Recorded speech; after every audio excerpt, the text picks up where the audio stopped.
Come on. You can do it. Hello. Rich and BDM here in the booth. We are indeed rather excited because there are 4 fantastic matches coming your way. It will surprise approximately none of you to learn that we're not going to start with John Finkel because he's had plenty of camera time down there. No, I'm lying. Of course we're starting with John Finkel. I mean, is John sincere when he comes back here and he's like, so are you going to show Alexander Hayne and I on camera? You know, the greatest Magic player in the world versus the 16 Miracles deck? Well, he just probably not. Just doesn't like to assume these things. You know, like royalty. They don't necessarily assume the door's going to be held open for them. Certainly the 2 most interesting decks in this top 8. For sure. So that is where we're going to start. John Finkel against Alexander Hayne. But let's very quickly pop through the other 3. Josh Cho against Thomas Holtzinger is a nigher mirror, but where it goes from there in terms of the bracket is of particular interest once we hit the semi-finals, because sideboard-wise, I know that basically Alexander Hayne, Josh Cho, if he gets through, he's got Nevermore in his sideboard, and that's going to be a really interesting card potentially through the day. So a card that hasn't seen a lot of press during the weekend, but could be very certainly we've heard it, you know, in our ear mentioned a lot. Like, oh, on the back table, he plays Nevermore and locks this card out and wins the match, and you know, it's certainly done some work. So Cho is against Holtzinger. Then Ken Yukihiro up against Dennis Rasheed, the Swede. Green-White Humans against the Reanimator. That one looks pretty interesting. And I had a chat with Dennis this morning, and he said, look, I understand that his deck is more powerful than mine. Well, of course it is. Reanimator is. It's more powerful than anything, pretty much. But he said there's a reason I'm playing Green-White Humans, and it's to punish people who stumble on mana. And yes, there's fixing, but, you know, people stumble, and when they stumble, I beat them. Always. And we've seen that a lot this weekend, right?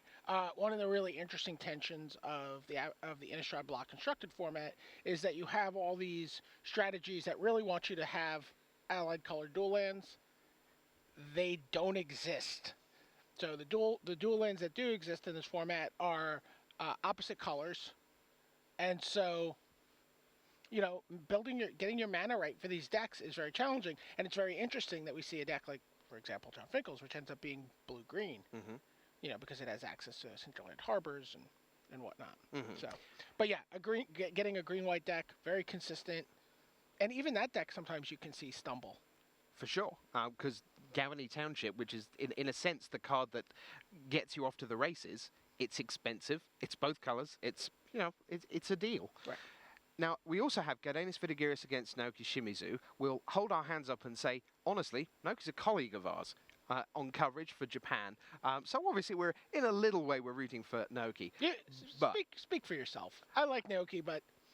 Yeah, but Vidaris is your guy, your New York guy. Home trumps colleague. All objectivity out there. Yeah, okay. Come on, Naoki.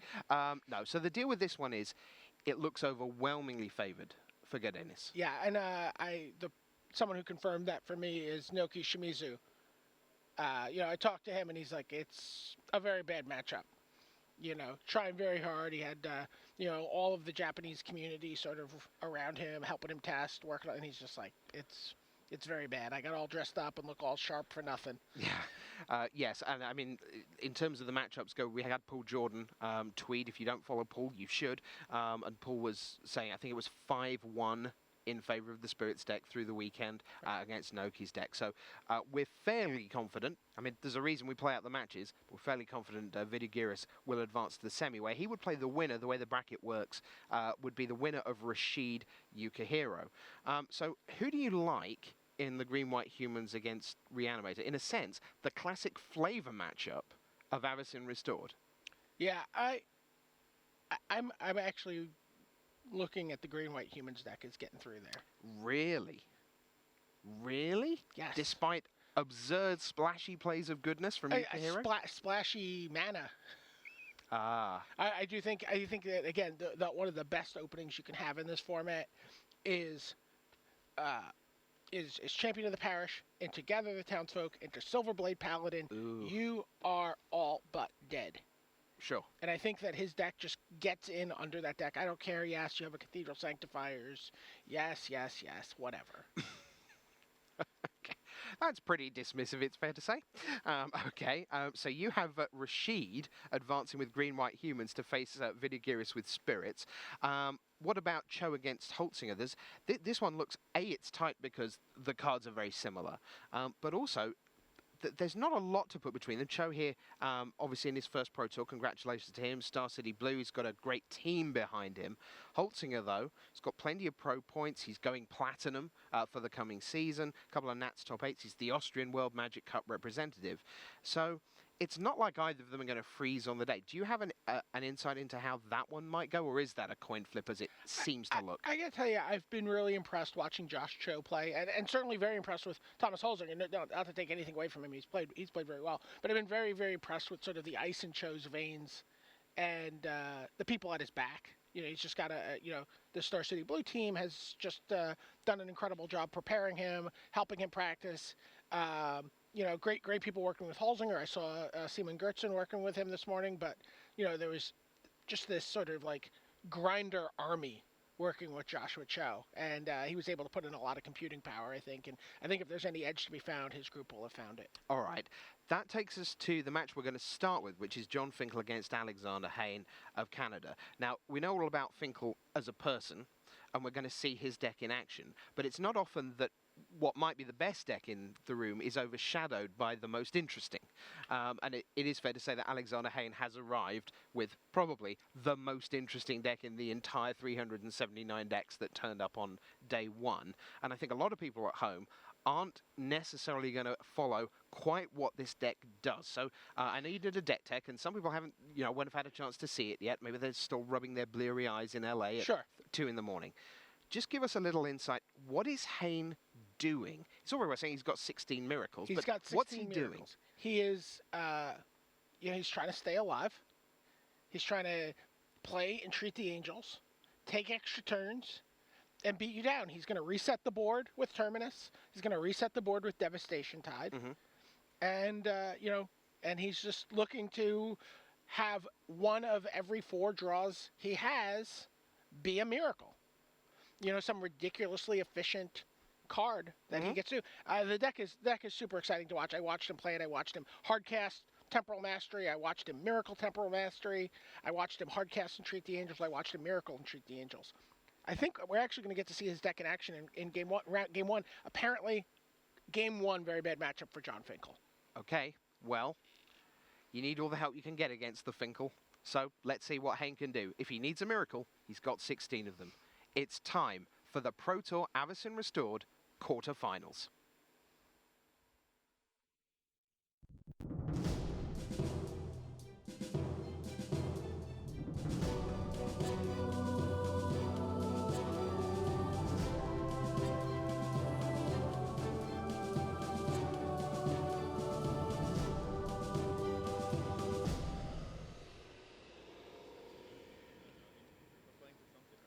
Good morning, good afternoon, good evening, and good night, wherever you are around the world. Welcome to the top 8 of Pro Tour Avacyn Restored. Rich Hagan and Pro Tour historian Brian David Marshall with you here.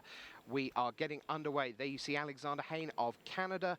We are into action up against John Finle of the United States. And I can tell you that the action is underway. There's the board state, and we have an invisible stalker from John Finle. And now we have Spectral Flight. 17. Off we go to the races. You got 7 turns, kid. Welcome to the top 8. This is the horrible game 1 matchup for John, right? Yes. Okay.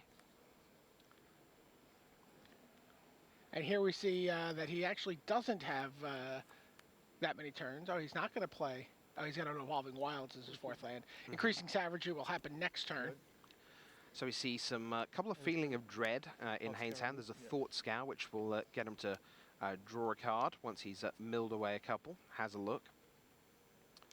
And of course, because it's an instant, he gets the chance to look for miracles at the end of John's turn. So one of the interesting cards in Alexander Hayne's deck is Feeling of Dread. It's a card that he uses to buy time. It's essentially additional time walks, but against a deck with 8 hexproof creatures, which is in John's deck, it is not terribly exciting. So here we see John getting his land. He's going to have a 8-8. Nope, it's all gone. There you see the empty board. Oh. He drew a devastation tide. As Miraculous. A miracle. Ah. How exciting. It's a very bad matchup for John in game one here, because, you know, he has this great start and then, yeah. Well, I mean, unfortunately for Alexander Hayne, the devastation tide just returns the spectral flight as well. Yeah. So. It's everything, all non-land. So John I thought they promised me a chorus of angels every time he cast a miracle. I thought we were gonna. I thought we were gonna have really? Like a Hosanna, like the Hallelujah chorus. Yes. A little bit of Handel. Yeah, that board state looks remarkably similar to what it did a moment ago. And that's one of the downsides is that you don't get to control when you get your miracle. So, you know, the increasing savagery. You know, it would have been nice if you could miracle it next turn. Yeah. So you see Silent Departure, Wolfist, Silverheart, and couple dead increasing cards savagery. for John as well.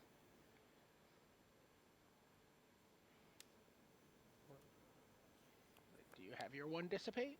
No? All right, take 8. Smash. Take 8. Ooh. Alexander Hayne is at 6.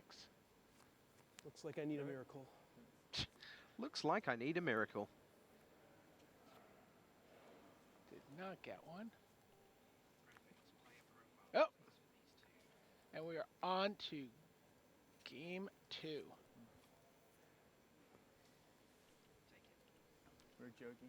So let's take a look at Mr. John Finle. There you see his resume. He's quite good at Magic. I think, so the one I really love from this is that 9 Grand Prix top 8s from 21 starts. That's 3 out of every 7 on average. You know, he's 42% or something. Sure. Which is just ridiculous. I'm a little more impressed with the 14 top 8s. Oh, really? Oh, okay, I suppose. 14 top 8s, 3 wins. So, you have this feeling when Ralph Levy overtook Kai Buddha for the lead in the all-time lifetime pro points, you thought, well, that could be a tussle for a little bit. That maybe Kai would come here and get a bunch of points and get ahead of Levy again. And then you thought, you know what, Shuhei Nakamura's not that far behind, and in a couple of years, it might take him 2 years to overtake Levy if Levy's continuing to play, but probably 2 years from now, it's going to just about be Shuhei Nakamura. Well, that 4.66 was coming into the weekend, so it's already 4.86, could go up to 4.96.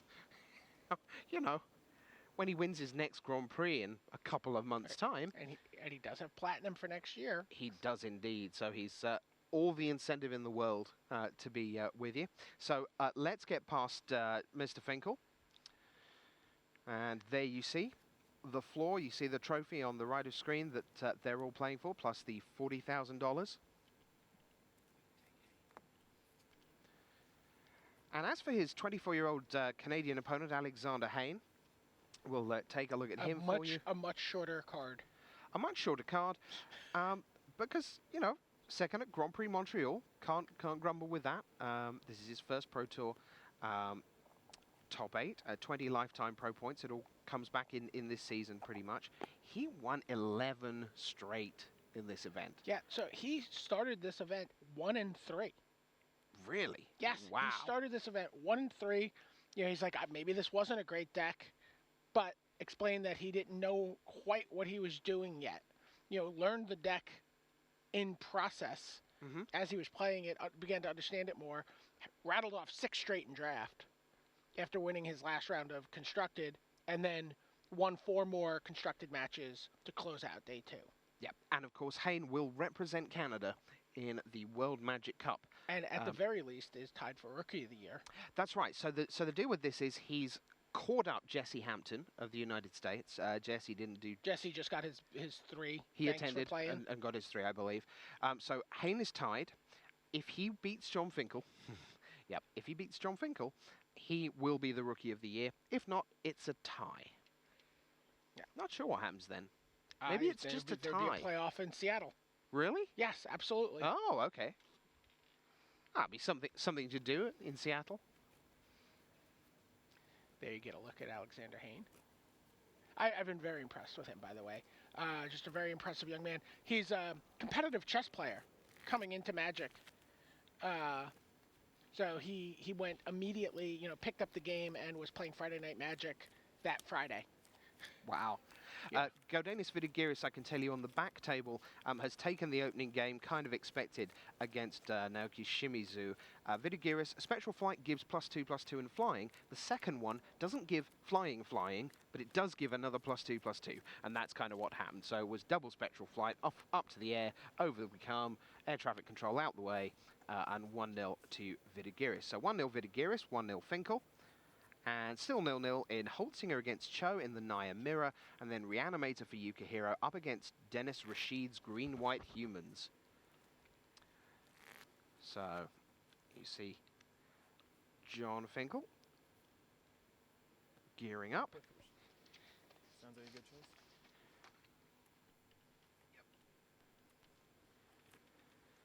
So, there you see the Magic Online pre-releases coming May 19th. Avacyn Restored comes to Magic Online next weekend. Pre-releases begin May 19th, and the set goes on sale May the 21st. Don't forget, Avacyn Restored is legal in all Magic Online constructed formats the day it goes on sale. So for more information, visit www.mtgonline.com.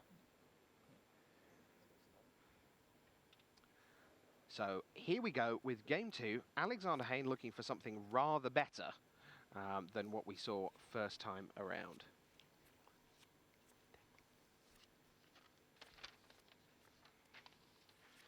There's an opening hand for Hayne. There's a Terminus in hand. Looks like he's got plenty of land. Looks like a Geist. Well, he brings in his own Geist of St. Traft, which he needs to kill John's Geist of St. Trafts.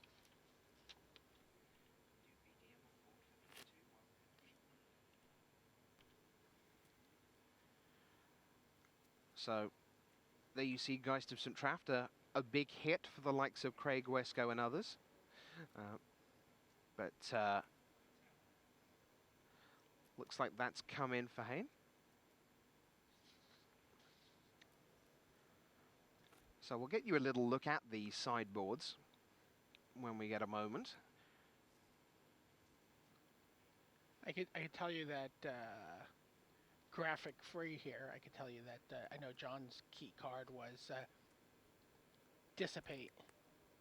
Okay. So there you see John Finkel's sideboard. A fairly straightforward board in that there's only 6 cards there. Undead Alchemist, just a Singleton Witchbane Orb, a couple of Planeswalkers, big Life Swing, Witchery of Redemption. Not going to see that. What do we see? Dissipate's the card for him. Okay. And that's the card that swung the matchup from what he felt being unfavorable to favorable. But here we see him going back to the well. He's going down to 5 cards. Yeah, it looked like he had a couple of forests in his opening grip, and that's not really what he wants to see. Right. And you've seen some of the explosive draws his deck is capable of. He's really just looking for three lands and 2 cards. So for Hayne, the there big you see deal his here board is again. Geist of St. Traft. 6 cards. Yeah. Geist of St. Traft, I imagine the counter spells. He didn't say specifically whether or not he was going from 1 to 4 dissipates, but I'm pretty sure he's going to. He has a number of dead cards. Feeling of Dread doesn't do very much for him. So he has a lot of room to bring stuff in. And, quite possibly those Snapcaster Mages as well.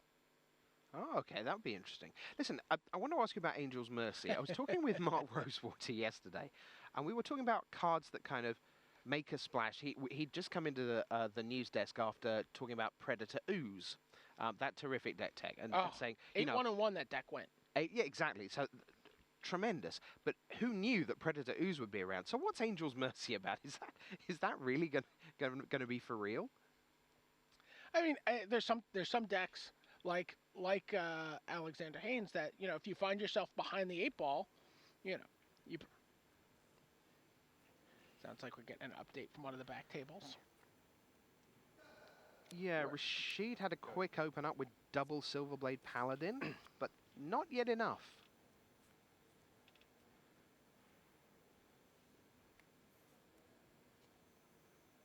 Avacyn's Pilgrim. for John, followed by a Strangleroot Geist. He gets the beatdown draw, and he attacks for 3 on turn 2. Suck this and drink. I can tell you that Ukah Hero came back from that double Silverblade Paladin start up against Dennis Rasheed. In that one, Ukah Hero was able to get Angel of Glory's Rise going. And that kind of reset things. And from there, he went on to take the opener. So he leads Rasheed 1-0. Still 0-0 in Cho Holtzinger. Everyone else into game 2. Here in the quarterfinals, a Pro Tour Avacyn Restored.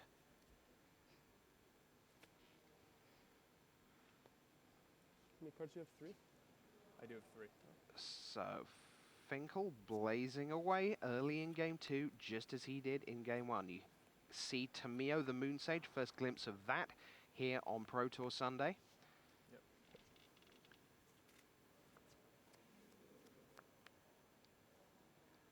So there's a Geist of St. Traft in Finkel's hand in Evolving Wilds. He's going to send the Strangleroot Geist in. No blocks. Sure. 15. And says, yeah, I'm going to won't take that. the bait. Yeah, he does not. Good. And John passes, having played that Evolving Wilds. Hayne looks.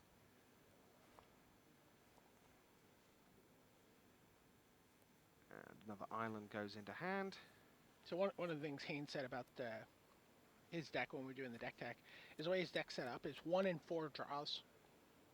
A miracle.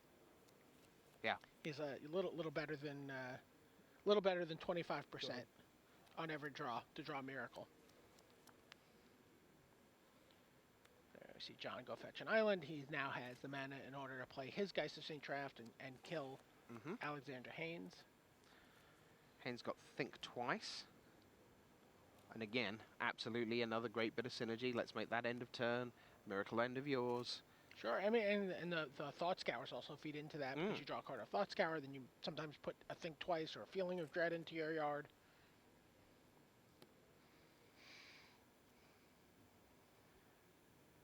Interesting that he didn't choose to attack there. Is that triple Geist of St. Traft now for John? If that becomes crucial, he's going to win that war. He's got like a College of Cardinals in his hand. Nice. Hayne, meanwhile, has Tamio, Terminus, another Geist, Think Twice, and an island. So away they go. Geist's gone. But Strangleroot version gets to hit. Think twice? Yep. So with 2 mana up, which he can afford to pay for his miracles, he decides to think twice. Go ahead.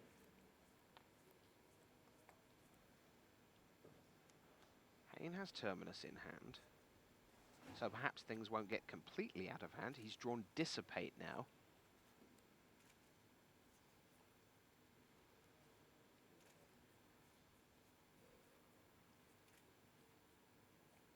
Hayne flicks through his cards at a leisurely pace. Right.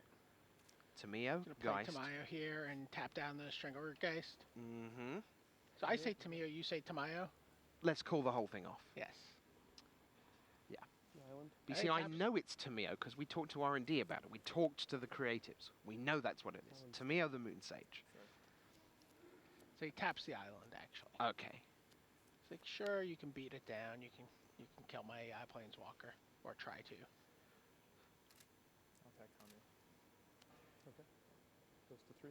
Go ahead. So John says, yep, on you go. Hayne continues to hemorrhage life, but slowly. It's drawn into a Thought Scour.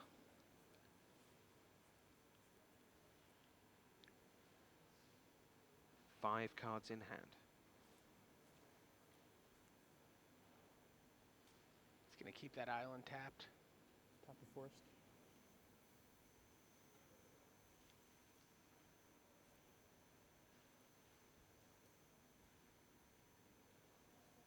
Nope. Taps a forest instead.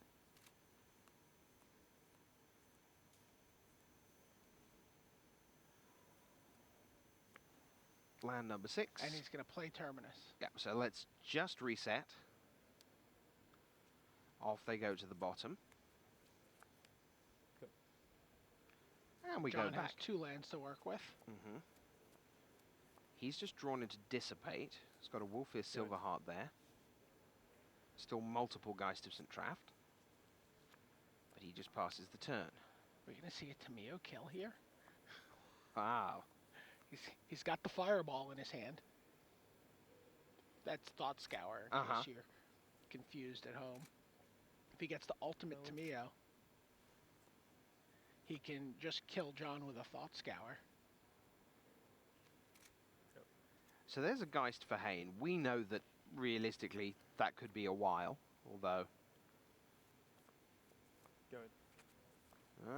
John's struggling. Hayne's pulling back into this one. Alright, Thought Scour, land, entreat the angels, go to the graveyard, draws a card. Not a miracle. So now Hayne untaps, got Or so not a much miracle, action he at the wants end to of cast John's anyway. turn. It was actually, he actually did draw Terminus there, he just didn't want to put his own card on the bottom of his library. I'll take 6. So we see our first 4/4 Flying Angel. Didn't come from Entreat the Angels, came via Geist of St. Traft. And Hayne attacks. Yep. Keep on tapping down.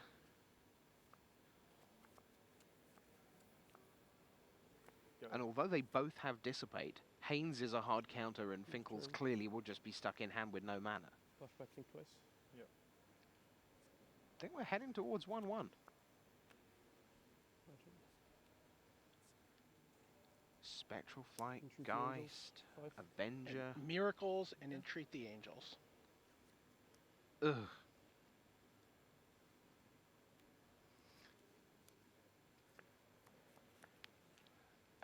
So you remember that Dennis Rasheed had Silverblade Paladin, a pair of them, in his first game against Ken Yukihiro. He had it again, but this time it was enough. So it's 1-1. John falls to 8 from the attack from the Geist of St. Traft, and there are 20 points of angels looming for next turn. I think you got this one. 2 forests not sufficient We're not to gonna get there. Yeah. do anything about that one. So I just saw a tweet from Neil Talbot, a.k.a. @WrongWay, go back on Twitter, and he said, I think something that echoes the sentiments of a lot of people at home. I'm totally rooting for John Finkel, but man, Insane Haynes' deck is so cool. Yeah. Yes, it's kind of a win-win, isn't it? Because of course, lots of people at home would love to see John go the distance. On the other hand, if it happens that Hayne beats him, you're going to see more miracles in the top 4 after lunch. So, or after breakfast or dinner or tea or whatever it is you're having wherever you are. Special thank you to those of you in the United States. We understand that Barcelona, they put it in Europe when they built the world where the sun doesn't work properly. So we're very sorry about that. We did try, we did put into the Spanish government, but they were a bit busy. And I'm afraid morning here isn't morning where you are. But if you're watching us live, thank you so much for being with us wherever you are around the world. And if you're watching on Twitch, great to have you with us there too on the replay.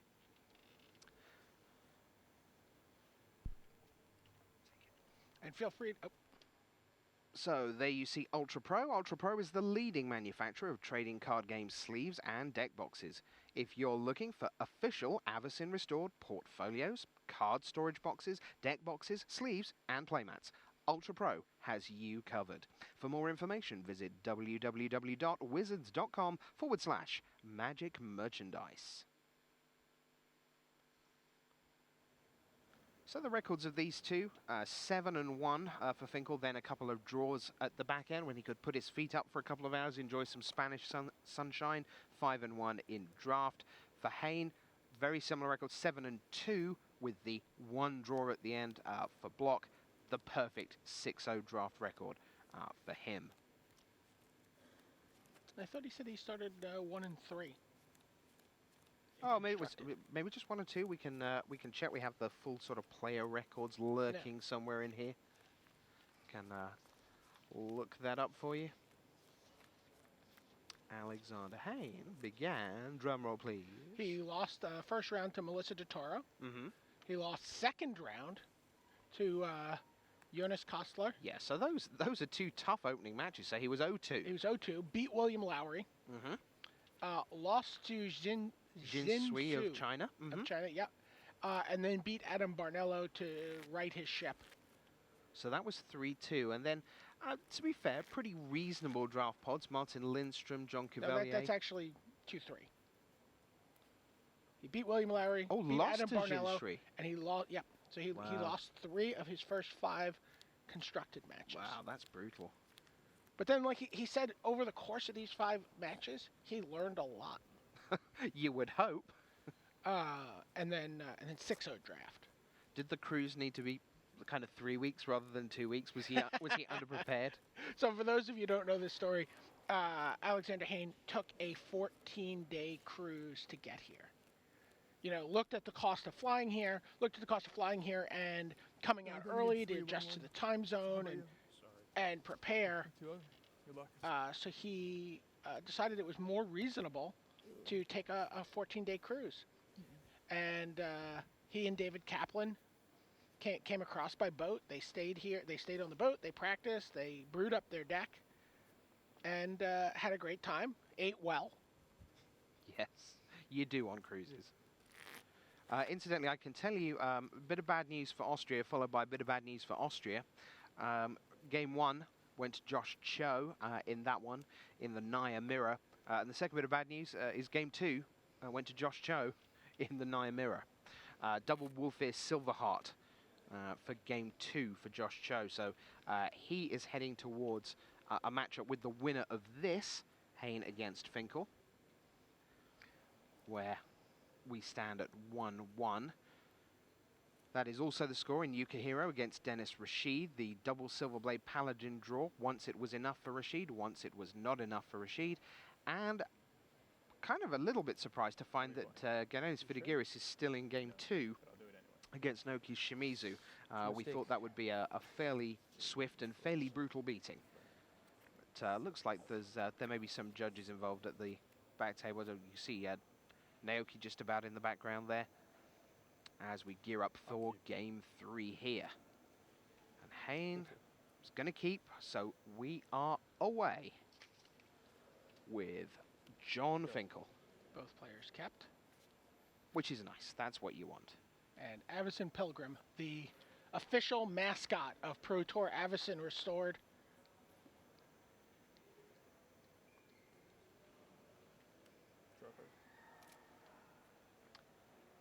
We see abundant growth from John. Mm-hmm. And attack for 1.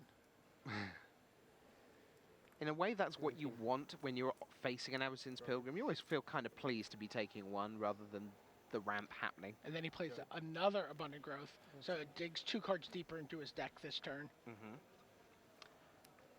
Vidaris Vidaris does now lead Naoki Shimizu by 2-0. Shimizu mulligan to 5. In a bad matchup, that's not going to work. Mulliganing to 5 when you're the underdog, just not the value. Vidaris 2, Shimizu 0. Here in Game 3, there's an Entreat the Angels and a Terminus in Hayne's hand, amongst others. There's a lot of hallelujahs going on Twitter, by the way. I'm sure there are.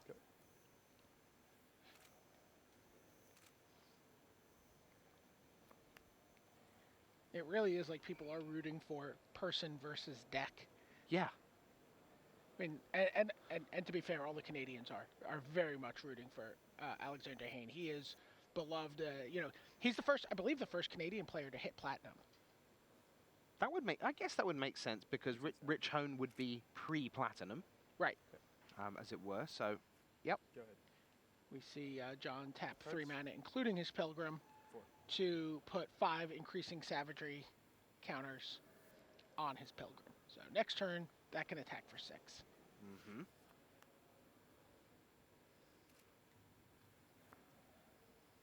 As we know, Hayne has Terminus. In fact, he's got 2 Terminus in hand. Does he have time? Well, the thing is, you don't want them to be in hand, do you? Right. You want them to be near the top of the deck right now. He's got Geist of St. Traff, but that is not a very efficient blocker. Hayne is just going to pass the turn. John has drawn a Dissipate, or has a Dissipate at least. It's got a wolf here. Take 6. 13. In comes the Pilgrim for a ton. John really just doesn't need to do anything else this game. He can just sit back on that dissipate. Which is one of the big lessons of Magic. When you're ahead, do nothing. Nothing. We saw that with Holtzinger against Rietzel last night. That was a brutal game of Magic.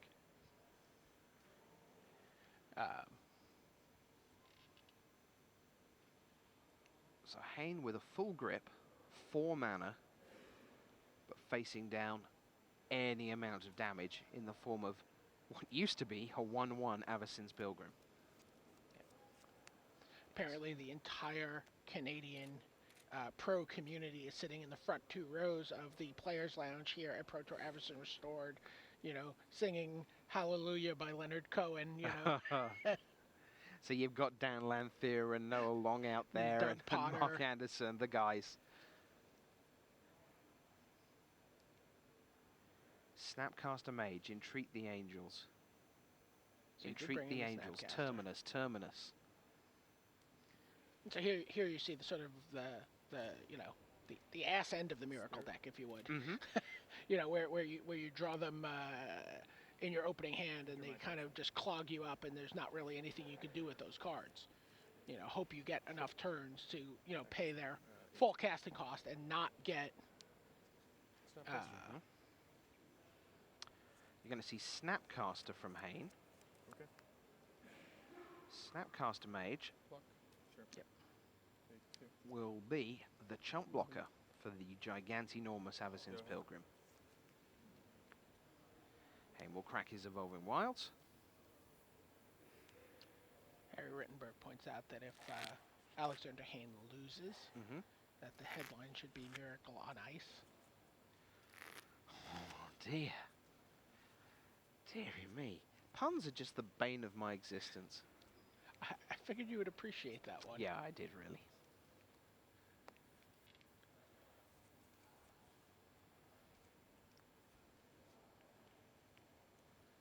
Hayne untaps, looks. Thought Scour. That was not a reset the board moment. Sure, but Thought Scour can give him an opportunity to.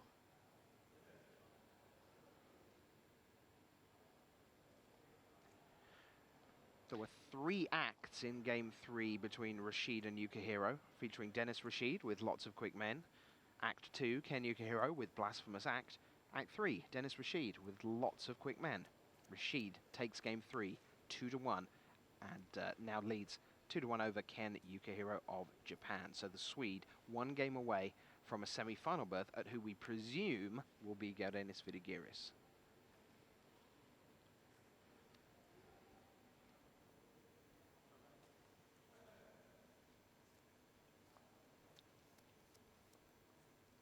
Right?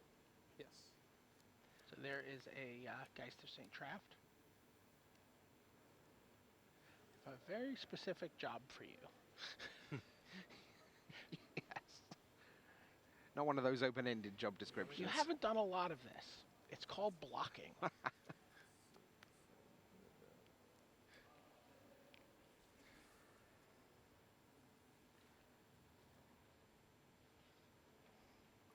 dissipate. Sure. Go. John dissipates the Geist of St. Traft. Yeah. Which means that the board is empty again, and now... Oh boy. Plays Wolfear Silverheart and says, I have I'd like to make this a super lethal attack gigantic for you. smash. Sure. Oh, So, Thought Scout for a miracle? is it? It is No. not Terminus. No. So, John Finkel leads by 2-1. So the likelihood of a miracle goes down for Alexander Hayne, by the way, post-game, because he does take out those devastation tides. Okay, so just the 12 then. Yeah, he just has the 12. What, from 1 in 4 to 1 in 5, Right. roughly. So they are more miraculous when they happen. Can we get the top 10 Americans?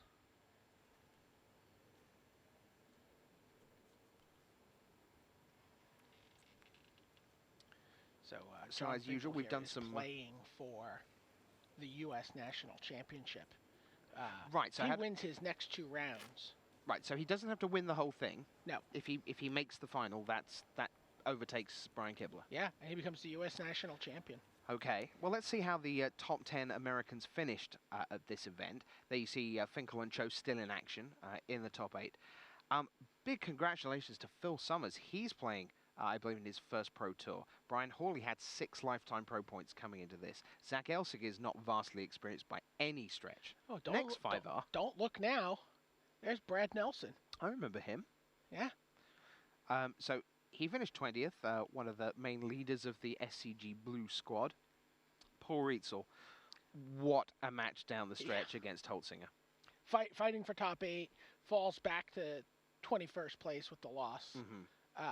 Just another great tournament from Paul. He was fun to watch, great to talk to.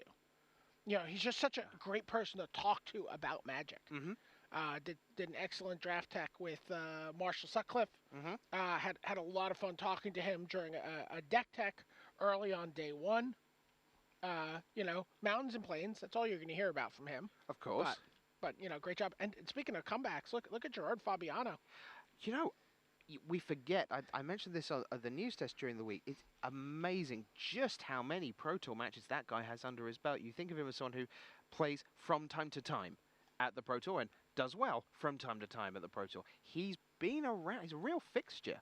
And here he is again, another top 32. Shahar Shenhar, he's only 18, he's only going to get better. And I think that Matt Nass result is very interesting because, let's be honest, when there are 14 people on a team, somebody's the best, and a lot of people aren't. And in Channel Fireball, Matt Nass was not the best player on Channel Fireball, or even the 5th, or even the 8th, or even the 11th. We could debate about 12, 13, 14 maybe. But however good your teammates are, that has to be a little demoralizing sometimes, knowing that you're going to have the least say in things, knowing that your opinion is going to be, in some senses, respected less than some others because they've got the track record, because they do just know more than you do. It's not that they're being unkind to him, it's just, there's an order and these guys know more. You're not going to talk to Matt Nass about pick orders when sitting beside him eating pastas Ben Stark, right? But if you're Shahar Shenhar and Ricky Sitter and the rest of Team Panic, which is this new kind of Bay Area team that's formed around those guys, Michael Hetrick, well, maybe you do look to Matt Nass, who has the experience of playing on a large team, and look for some insight about how did China Fireball implement this successfully. Every joke's been What was there? What kind of mailing list did they use? How did they archive their play testing? Dennis thought he was also. It's what Matt Nass has. He has that knowledge. And let's not discount. I mean, Matt Nass also. A terrific player in his own right. It's only that when you're playing with 14 of the top 20 players in the world, you being the 73rd best player in the world leaves you quite a long way behind. Sure. Oh no, Matt's very good. And also very busy with college at the moment. He's away from the game except for little windows which he carves out for himself. All right.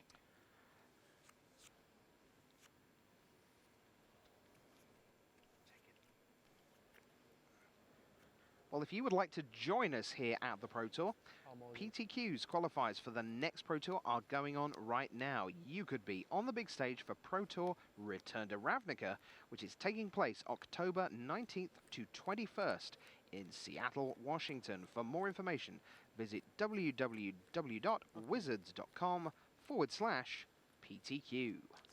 So while you were away, Alexander Hayne, who's mulliganing to 6 here in Game 4, we heard that Dennis Vidaris lost Game 3 against Naoki Shimizu, and they are also going to Game 4. Okay, so well done, Shimizu, for getting one on the board. Yeah, apparently came out of the gates really fast, and there was a little bit of a stumble for Dennis, and he wasn't able to recover. Yeah, it's sort of reminiscent of Thiago Chan playing against Gabriel Nassif at Worlds in 2006, where the consensus was Thiago had absolutely no prayer, and with Frank Carsten, they managed to construct a way for Lightning Angels to go the distance once and actually get a game off the phenomenal deck that was Nassif with Martyr of Sands, the infamous breaking the scoreboard as he rose above 300 life. Right. No, I in don't. one game. I let them tilt. A turn cycle, you're like 50-50. So we're gearing up for 4. Well, you get to run the. In the like, background, you draws. can see Sometimes you play Rasheed so and bad and Ukah run so good shuffling or up. very- Rasheed near side in the purple on the far side Pretty good at not getting is tilted. Ken Yeah. Ukah, and they are now tied You've lost as many at turns as I have. 2 apiece.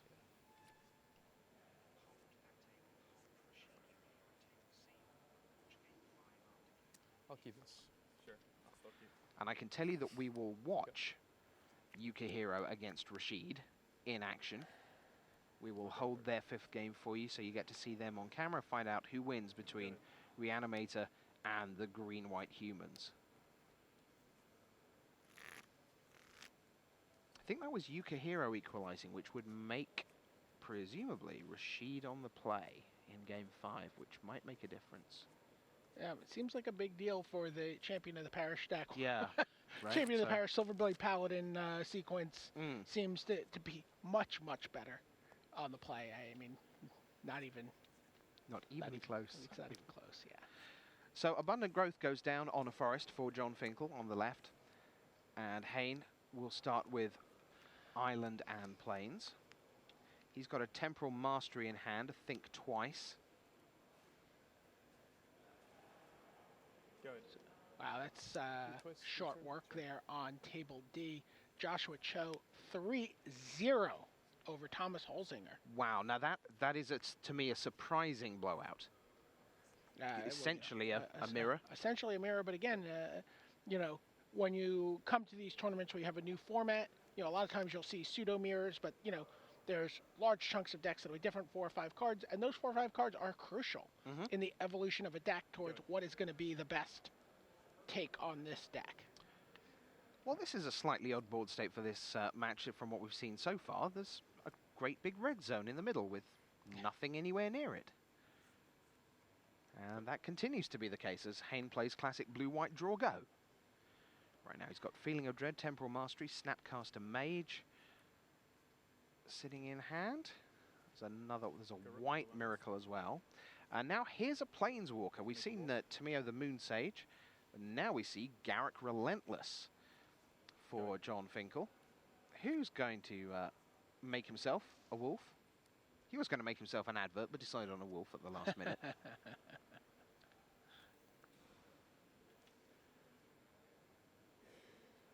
So now we have our first creature on board. Hayne looks.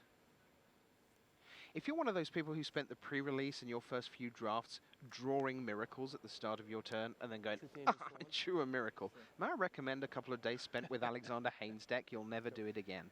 So, an ordinary, everyday, non-miraculous angel. The 5-mana 4/4 vanilla 5 mana flyer. 4/4, a traditional casting cost for such a card. Mm-hmm. You'd like it to have vigilance, but whatever. K. Sarah.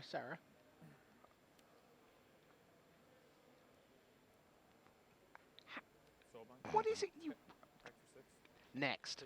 Wolfir Silverheart for John Finkel. Sure. Go ahead. We said there was a red zone that was looking pretty empty. It doesn't look empty now. Things have filled up very quickly. Hayne, though, is now up to 6 mana, so he's at the point where he can cast all the things he wants to And suddenly his Feeling of Dreads, which did not look very good in Game 1, Cards 4. you know, get to do some work. Yes. They get to serve as instant speed time walks here.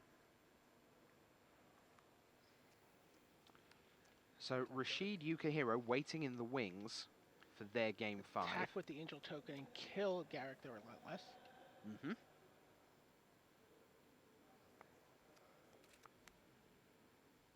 Go ahead. Pass the turn. Upkeep. Hayne next turn might have next turn as well. Soulbound Yes. Hands. So he's going to Feeling of Dread the 2 giant wolf and wolf. John has 5 cards in hand. There's now 6. There's a Strangleroot Geist. Up to Spectral Flight. Geist of St. Traft. Looks like another Wolfir Silverheart.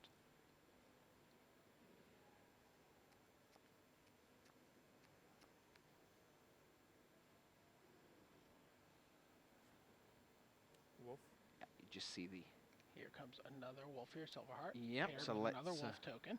pair those up as well. Enter my attack. We're probably looking at non-land permanents returning to hand sometime soon, or are they gone? Are the I devastation don't believe tides- those. I don't believe those are in his deck for He still past hasn't game put 2. them back. Hmm. Past game 1, I should say. Yeah. Yeah. So Feeling of Dread gets flashed back. Now Hayne's got a Snapcaster in hand, so that gets, as I think twice. Graveyards, Evolving Wilds, think twice, Entreat the Angels. Attacks. Looks like he's got double Temporal Mastery now. 16. Could be wrong. So there's a We're land, gonna see- and there's Temporal Mastery, 7 mana, I'd like another go. Sure, says John, doesn't move a muscle. That hand literally didn't move. So we now see Tamiyo, Feeling of Dread, and Snapcaster for Hayne. That's the 3 cards he has to work with in this, his extra turn. He's at 14. That is exactly the amount of damage either pair would do. He can tap 2 Wolfier Silverhearts and take 12. He can cast Tamiyo and Feeling of Dread without the flashback. Right. So he can tap one thing down with Tamiyo. Yeah, the tides are sideboarded out. By the way, we have confirmation from our Okay. former reporter, Rasheed Miller. So I'm not seeing that again.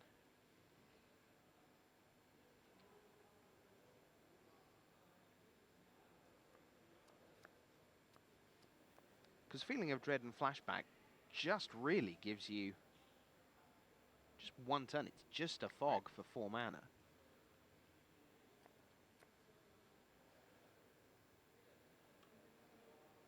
So you can Tamiyo, tap a Silverheart. Feeling of Dread, tap a Silverheart and a token. Yeah, I think that's where we end up. There's Take Tamiyo. 6. Okay. Dice goes to 4.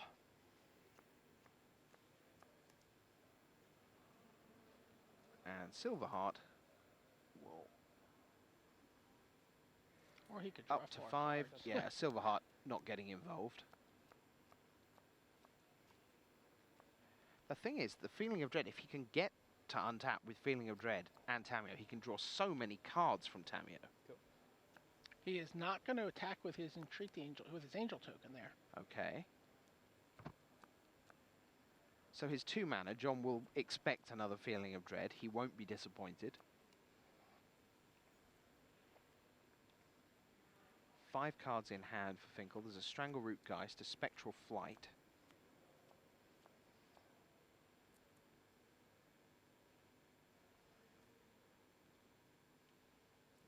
More Wolfear action.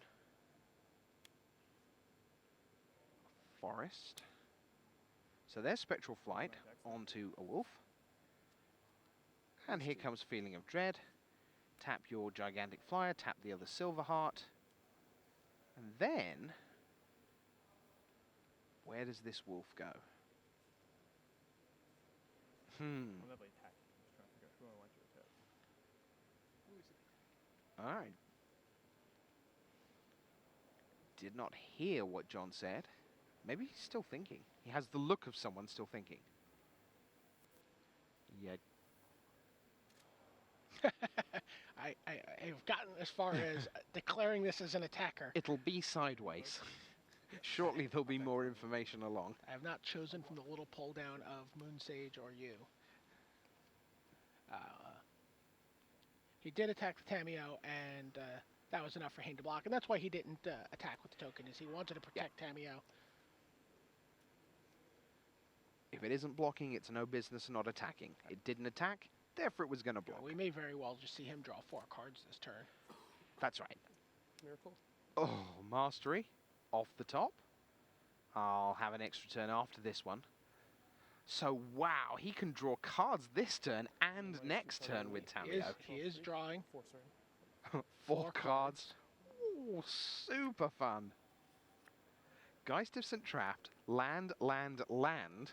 Good job there's another turn coming. He's got a Feeling of Dread still in his graveyard, ready for reuse.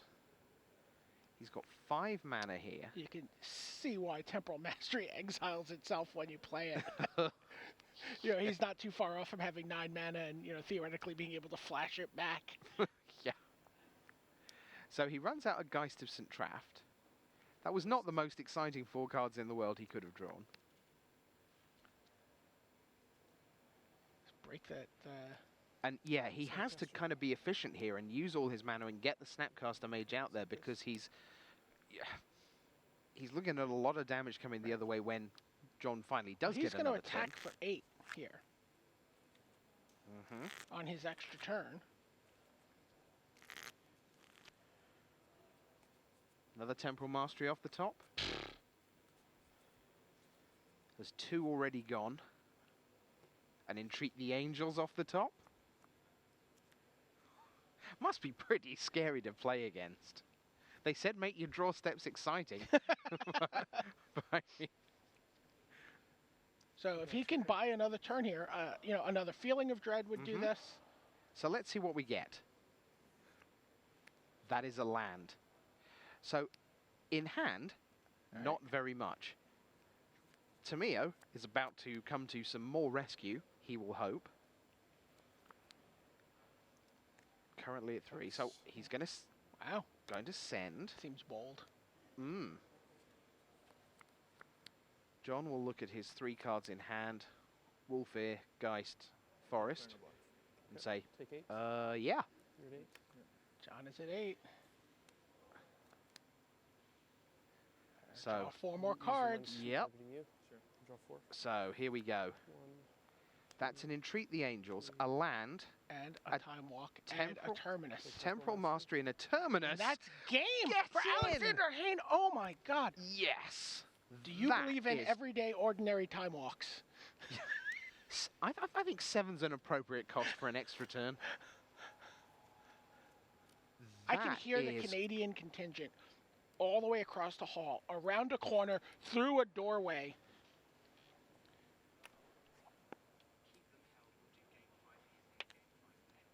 We are not going to leave this table. Please tell me we are not going to leave this table. We are going to see Game 5 between John Finle and Alexander Hayne here, right? Well, I think what we might do is perhaps we could just record this maybe or something and put it to YouTube in a couple of days. Maybe no. Okay, we'll stay here. We'll stay here. So Rasheed Ukah will be coming right up after Game 5 of here, Alexander Hayne against John Finle. We're sorry to hold Rasheed and Ukah. I'm sure the players want to get their Game 5 done, but we do want to get them on camera for you. The battle that really is Avacyn Restored. It's the green-white humans against possibly gigantic reanimator targets from Ukah. We want to get Grizzlebrand on camera if we can. Oh, absolutely. So they will stay put for a little while in the background while we wait for Game 5. So one of the things that Alexander told me when we were talking about his deck during the deck tech is that there's sort of it almost feels like a combo deck. And that it has this like kind of cumulative, like this just like almost like downhill speed. Yep. It just starts barreling. And you cast one Temporal Mastery and then you cast another Temporal Mastery, or you cast a Devastation Tide, or you cast a Terminus, and you just, compound your turns, you mount counters on Tamio, or you use Tamio to draw you cards and find your Entreat the Angels, or so we really saw it in action there, where it just, looked impossible for him to win. But Tamio's really good. Yeah, that was quite a clinic in Tamio. Yeah, and to be fair, Tamio isn't normally as good as that. It's Feeling of Dread. Feeling of Dread was... Feeling of Dread won him that game. Absolutely, and that was his last card. That was the card that they found that made this deck work. Yeah. You do forget some things. Because he basically went through 8 more cards of his library to find the next Temporal Mastery.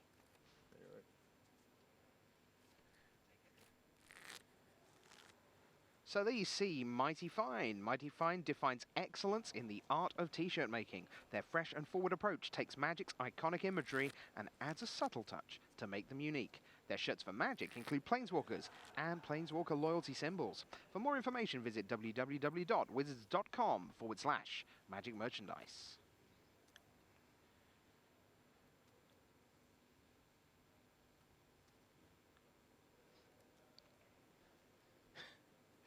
So I'm a little disappointed with Twitter that the Hallelujah thing has not become hashtag Hallelujah.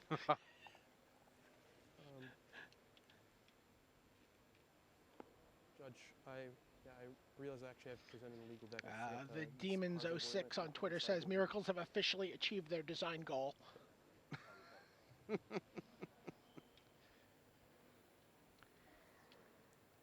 So Vidaris Shimizu still going. Hayne Finle at 2-2. Cho, remember, already through. Done and dusted. Heading for lunch. Sitting up reading, Sipping reading an the Sunday espresso. paper. Yeah, indeed. A life of luxury. Now what's... looks like a Riccardo Tessitore, the head judge for the event, just stepping in for a conversation. Not quite sure what's happening there. They're counting the number of cards in Hayne's library. I'm fine What with seems to taking be the five going cards on. out.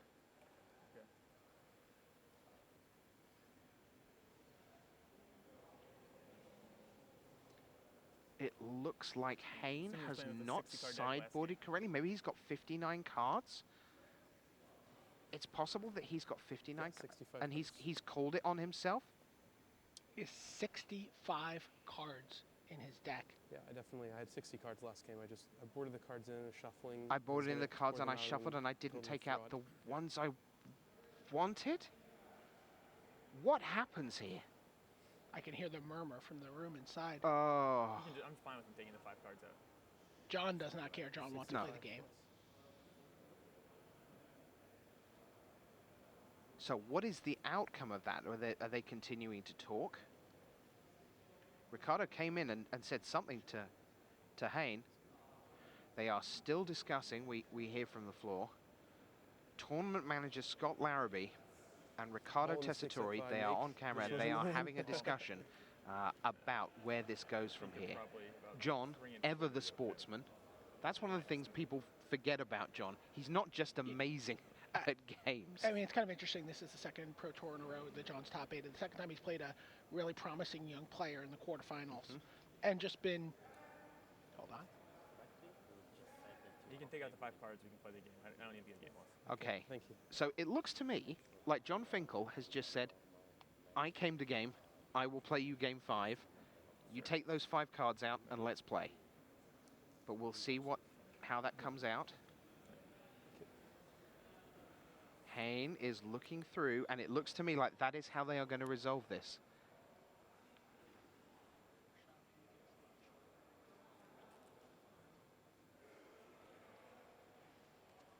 They are going to be they playing are this game. going to play game I mean, 5. was that left up to John's discretion? It looks to me like John Finle has just said, I would rather play game 5 than Than have you take take the a game loss. I think that's what's just happened. And so this is sort of a I good was point, thinking, time I to mean, I talk, don't see how I could've talk out. tried and John, gotten one it of the back things John does Called with mine his, myself before anybody saw any he's hands moved or into the anything. world of philanthropy. Yeah. And he has a website called gamershelpinggamers.org. And it is a nonprofit organization dedicated to providing scholarship money to young gamers who might not have the opportunity to pursue higher education. And to go to a great college And to go somewhere. to a great college. It's Wow. John Finle, Tim McKenna, Eric Berger, a number of New York gamers. In fact, if you look on the metagame report, I believe this deck is called Geist's Helping Gamers in homage to that. And you really see John's respect and admiration for young people who have used their brains to make something of themselves. Well, I mean, he's seeing him across the table, right? Yes. It's And- that's his story. And to Alexander Haynes' credit, coming into the hall this morning, I'm like, so, expecting, the yeah answer. I'm like, are you nervous about playing John Finle? And he's like, no way. This is who I want to play. Do you know who that reminds me of? Simon Gertzen from 2010 when he went, yep, I want Luis. I want to beat him. No one else has. Thought I would. Did. So the way that works is that it should have been a game loss for Hayne. Yeah. But because he called called it on himself, and then not only did he call it on himself, he had no time to gain an advantage from such a thing. So they have downgraded it to a warning. And which is why it's always correct to call a judge or to, Bad boy. Yep.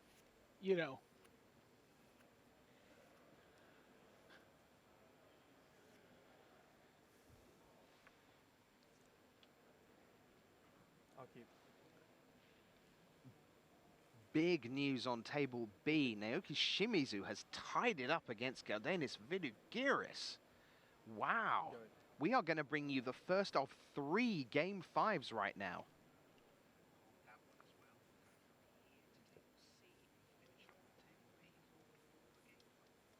How amazing is it?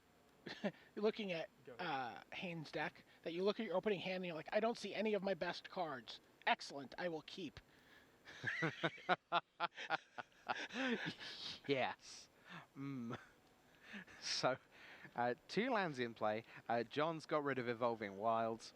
He's busy searching away for a plains. Geist of St. We've got the Trafford hashtag Wall. hallelujah going on now, by the way, on Twitter. Oh, good to know. It's all your fault. I thought that was already taken for Brits in day 2. But apparently not.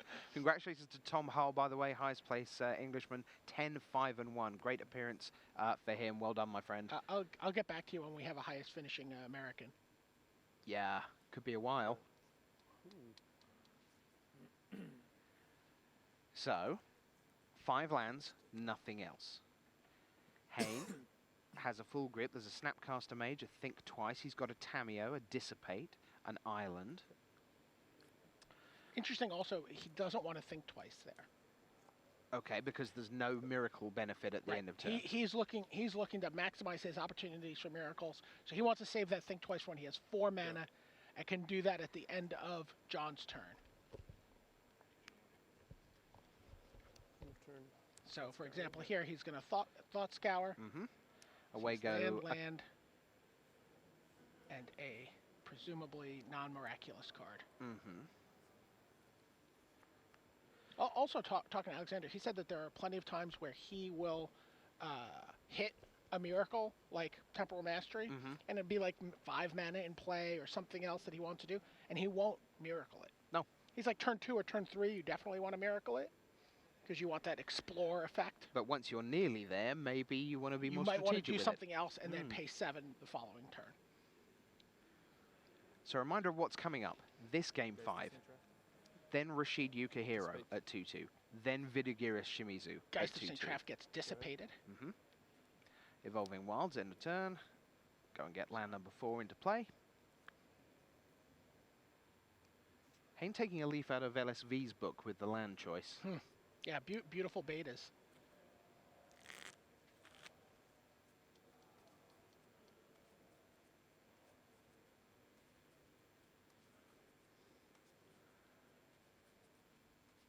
Can you tell if you don't pile shuffle? Can you just tell by picking up a deck, a 60-card deck, that it's 63, 65? Does it I can feel tell. sufficient? I can tell. Yeah. When someone presents a 41 or 42 card deck to me in limited, I can just call it. Wow. It just doesn't feel right. There's a Tameo. The planes.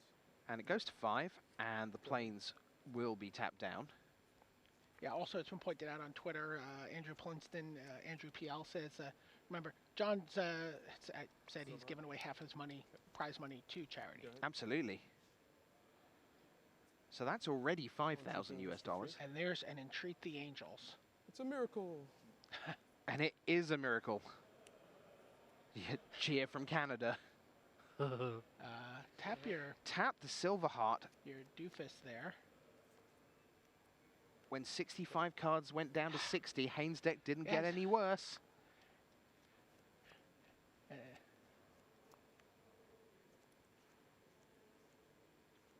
John casts Abundant Growth. Looks. He's got Increasing Savagery, a Spectral he does Flight. not currently have a hand that can win this game. No. The Angels of Avacyn Restored are looking So- very like winning. You're sitting Go ahead. at 1-3 at the Pro Tour. Yep. Do you think you're going to be facing off against John Finle in the quarterfinals Tax. on the verge of winning? Smash. You go to 8. 4, 8, 12. You can hear the murmur going through the room Finkel at outside. 8. Keep the Another dice for Tamio. She goes to 7. Silverheart stays Snapcaster tapped. Mage for Dissipate. Really? This game is it. This game is over. Alexander Hayne is going to defeat John Finkel and all of his 486 lifetime pro points. Wow. And in doing so, Alexander Hayne With his 40 lifetime pro points, all coming this season. 20. Oh, Well, 40 now, yeah. Will become 40 plus. Rookie of the Year. In the next turn, he will be your Rookie of the Year. I don't know. I mean, is there anything John can... Through a counterspell? With no crit? No. John draws and looks. That's the game. Alexander Hayne has defeated John Finkel. That was unbelievable. Dungeon Geist. That is just startling. And to suddenly see, whoosh, Angels. Outstanding. Silver Hearts or Savageries. We're going to go across the room and try to gather our senses. Goodness gracious me, that was... The smiling face of Alexander Hayne. What? Basically, Geist is like the hardest card. That was pretty startling. And he's talking to John Finkel right now about his decision to bring in Geist to St. Traft. Talking about how that was the single most difficult card for him to deal with. Yeah. The Game 5. So what we have now is Game 5 of Rasheed against Yukahiro. Dennis Rasheed with green-white, and they are underway. So let's get down to the action. Rasheed is on the play, and on turn 2, out we go. Here we go with Yukahiro, turn 2. He's going to do a little bit of faithless looting, I do believe. And we're getting the camera over there. You see a Thalia, Guardian of Thraben in play for Dennis Rasheed. That Thalia seems like very, very good in this matchup. I mean, look at all the cards. It just slows down for Yukahiro. You know, it slows down his mulches, his faithful lootings. It makes that Unburial Rites so much more unwieldy to cast. And Rasheed continues now to apply the power. There's a Fiend Hunter, though. Takes out the Silverblade Paladin. Because, of course, it's not one extra.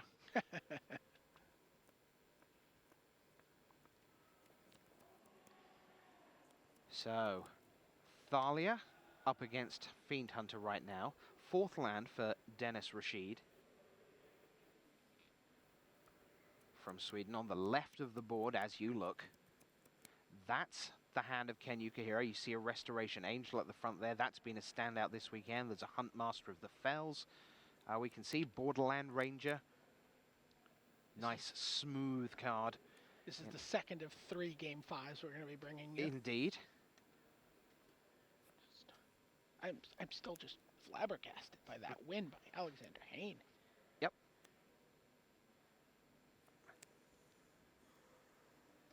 Cathedral Sanctifiers sitting there for Yukahiro. He's also got Falconwrath Noble.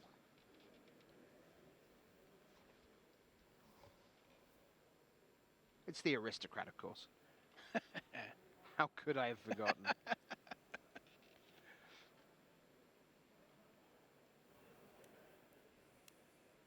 So Yukahiro runs out his Cathedral Sanctifier. Gain him 3 life. 2019. This is not how the script was written for this is Dennis Rasheed's deck. This is very much advantage Yukahiro right now. Dennis Rasheed desperately hoping to not go out in the quarterfinals of his 2nd straight Pro Tour. First world problems. Yeah. I was just, my sympathy like drained out of my body as you I heard was saying it. yourself say, I was like, oh, poor Dennis Rasheed. He is going to lose in the quarterfinals of 2 straight Pro Tours.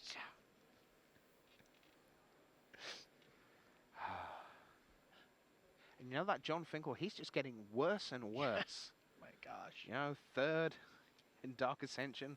Only the quarterfinals here. It'll be top 16 next. Then what'll he do? Another Fiend Hunter from Ken Yukahiro. Yeah, this is pretty good for Yukahiro right now. Going after the Thalia. And we see Faith Shield. remember that as the game goes on, Rasheed has cards like, you know, Gather the Townsfolk and More Avacyn's Pilgrims. Right. Yukihiro has cards like Angel of Glory's Rise and Grizzlebrand. And Huntmaster of the Fells. Yeah. And Blasphemous Act.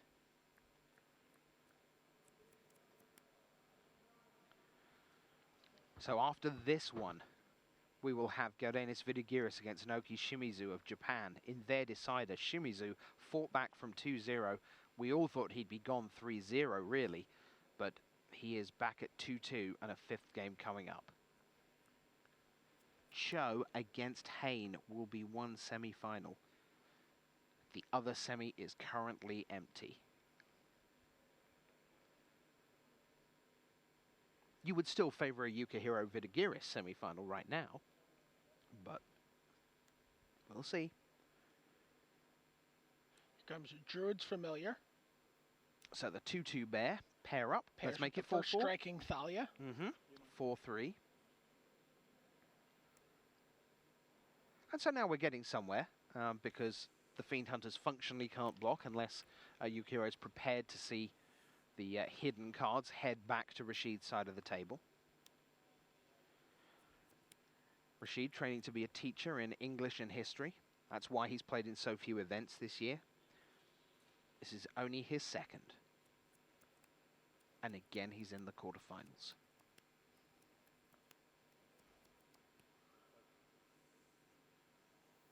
And Attack Rasheed with my piles in with both 4-4 his and my big 4-3. guys. Sanctifiers gets in the way of Thalia. It's like, don't worry, I'll be back. Yeah. Yeah. Yukihiro down to 11. He's drawn Borderland Ranger. So he's got 2 of those now. He's got Restoration Angel as well in hand. Huntmaster. Right, and that Restoration Angel is actually going to do some impressive work because that Faith Shield fizzled the ability of the Fiend Hunter coming into play. He can reset that Fiend Hunter Yeah. without giving a creature back to Dennis Rasheed. It looks like, is Yukihiro about to pass here? He raised his right hand in the classic Japanese "it's your turn," Says, I'm but gonna play no, Huntmaster instead. yeah.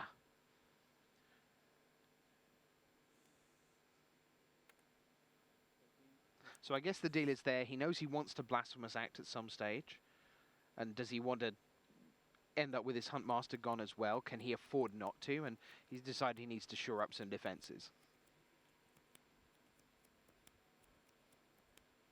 Plus, he gains a couple of life. I've been told that the Twitter chorus of Hallelujah will resume in the top 4. I'm sure it will.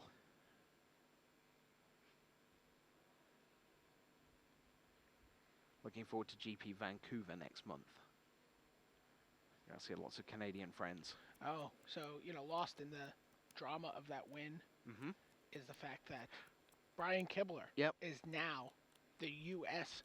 national champion. He will be leading the American team at the World Magic Cup. That's a pretty awesome team leader. Can't really argue. Yeah, it was win-win really here. Yeah.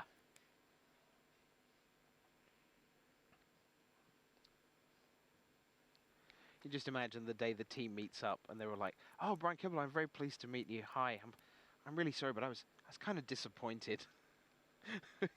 Wasn't John. So Rasheed comes in again with Thalia, Guardian of Thraben, Druid's Familiar. They're both big. And they've got the support of the Gavany Township behind them. It's one of my favorite pieces of artwork of all time, Gavany Township. Actually, it's one of my favorite cards, period. And So Fiend Hunter's going to get in the way and will die. And a wolf will get in the way and die. But Rasheed's thinking about something.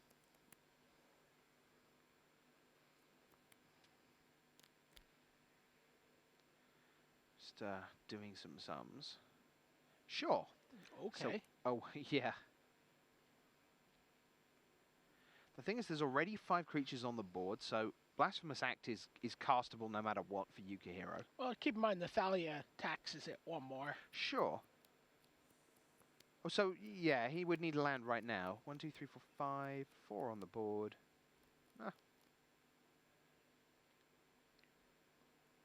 So Rasheed really doesn't want to play a creature now. But at the same time, he might not want that Huntmaster to flip over. Sure. You're kind of saying that Magic's a game of complex decisions sometimes.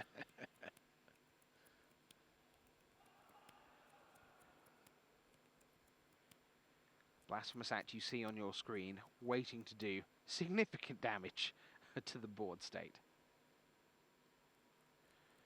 Rasheed moved to tap 2. So, Dead TWOMTG wanted a shout out for Salvadorian fans who are watching the Pro Tour live right now.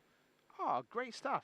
On Twitter, it's 4:15 a.m. there, and they are up and they are watching along with all of you wherever you are in the world. Boys, we're very proud of you, and girls, thank you so much for being with us. So, here comes Purify the Grave. Right. Not letting the Huntmaster transform. Yeah, so I've got to do something, and the something I can do is send away the You got rid of the the aristocrat. Vampire Aristocrat, yeah. Falkenrath Aristocrat, sorry. Yeah. So there is a 5th mana available for Yukihiro. So he can pull the trigger on Blasphemous Act should he deem it necessary.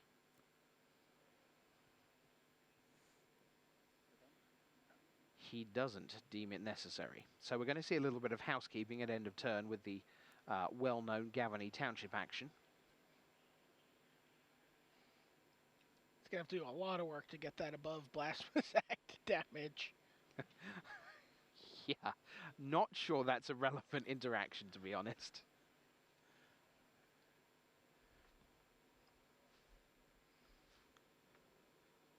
It is just possible, though, that Yukihiro could find himself out of Blasphemous Act range in terms of the number of creatures on board in order to cast it.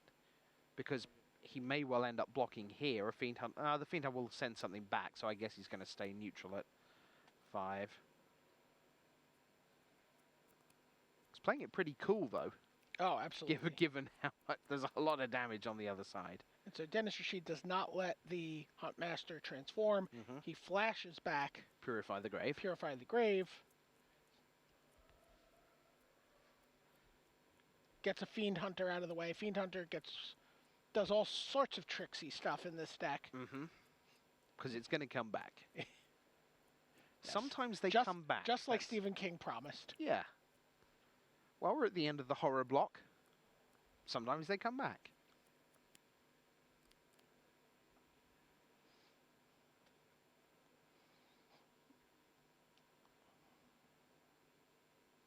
So Rasheed, seeing that he's ahead on the board, of course, but knowing what could be coming. Yep. This time, the Avacyn's Pilgrim joins the party. It's already got a counter on. Of course, it can have one more. So Yukihiro with Huntmaster and Fiend Hunter. He's down to 13. Has He's looking at more than 13 damage here if he doesn't block, so. Yeah, he may well elect to block, therefore.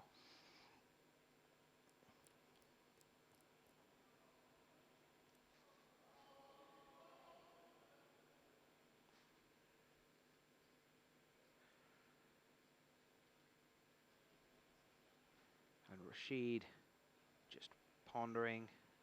Yukihiro just pondering. How much does he let through? He can take just 2 or 3, depending on whether the township pumps, if that's what he chooses. Huntmaster in front of Thalia. Fiend Hunter in front of the 2/2 Avacyn's Pilgrim, saying, I would really like, in essence, to deprive you of 5 mana's worth of your turn if you want to kill the Fiend Hunter. But Yukihiro thinking, just hang on a minute, He might not want to kill the Fiend Hunter. Well, exactly, but if you do, that's what Yukihiro's offering him. Yukihiro takes it back.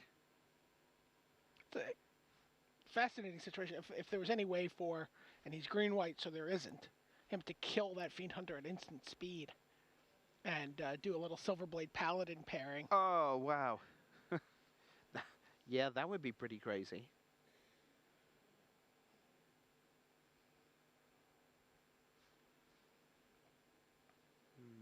So Denise Rasheed, your Swedish national champion. Yeah, and he got past a ton of great players. There was a He was at the five-way. he was at the bottom of that pile. Oh, there was a five-way thing. It was Joe Larson in the lead, couple of points back to Kenny Oberg. Elias Watsfeld was in range, and then Martin Berlin was at 8 points adrift, along with Dennis Rasheed. So Rasheed actually wins comfortably, as it turns out. So, yeah, Yukihiro decides he wants to make sure the Fiend Hunter dies. Yeah. My creatures will die. Because he's going to cast Blasphemous Act, and he doesn't want... Oh, nope. Wow. He's like, I'd like it to die, and I'd now- like you to pay 5 mana for it. Now this is how we're going to block. There were 3 separate board states during that declare blockers step. A, B, C, or all of the above. Yeah. I would like to block everything. I would like this to die. So, Rasheed is going to oblige, by the looks of things. 5. Let's get Avacyn's Pilgrim up to 3. Let's get Thalia, who is getting really, really big. Because, don't forget, paired with the Druid's Familiar.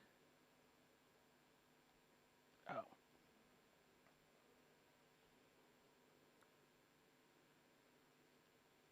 And we're going to see Restoration. Well, that telegraphs Restoration Angel, Ken Yukihiro. You can't tap 4 and not protect. I mean, it can be a bluff, but...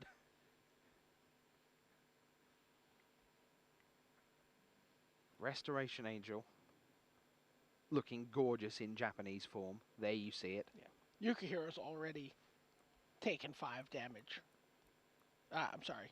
That's actually 6 damage Mm-hmm. in first strike from that Yep, Thalia. Thalia. Yeah, 4 points. So it looks like he's written down the first strike damage. Sorry. 7. Yeah, certainly has now. There's a 7 there. So now, out comes Restoration Angel. I'd like to bounce Huntmaster, flicker Huntmaster, not bounce. Fiend Hunter dies. Silverblade Paladin returns.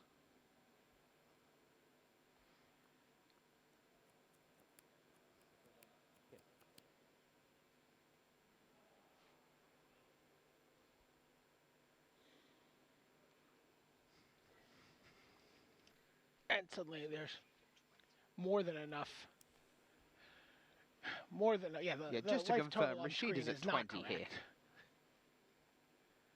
So don't panic, Swedish fans. Rasheed, there we go. He's like, Yep, this is the Blasphemous Act attack for 3. Yeah.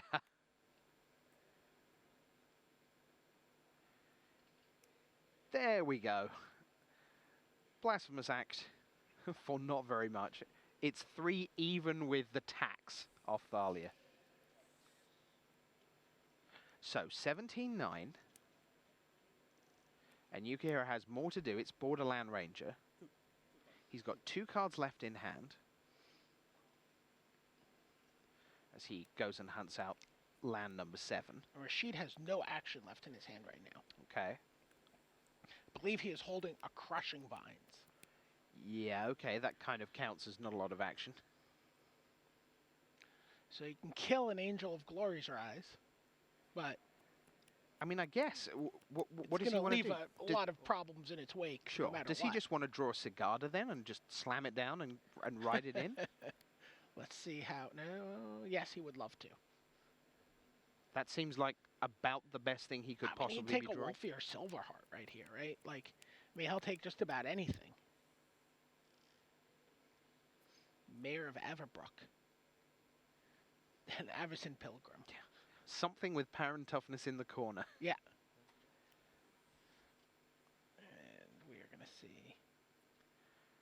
And that is Angel of Glory's Rise in Yukihiro's hand. Another Restoration Angel. Looks like he's going to do a... He flashed back Faithless Looting. Mm-hmm.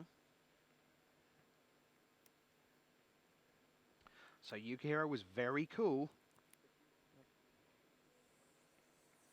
He's got enough mana for Huntmaster, but he's going to pass.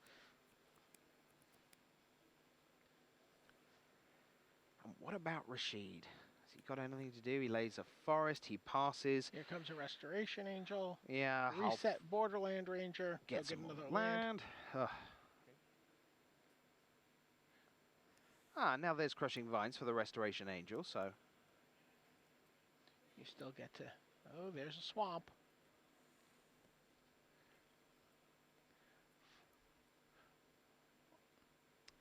Yukihiro looks through his checks graveyard.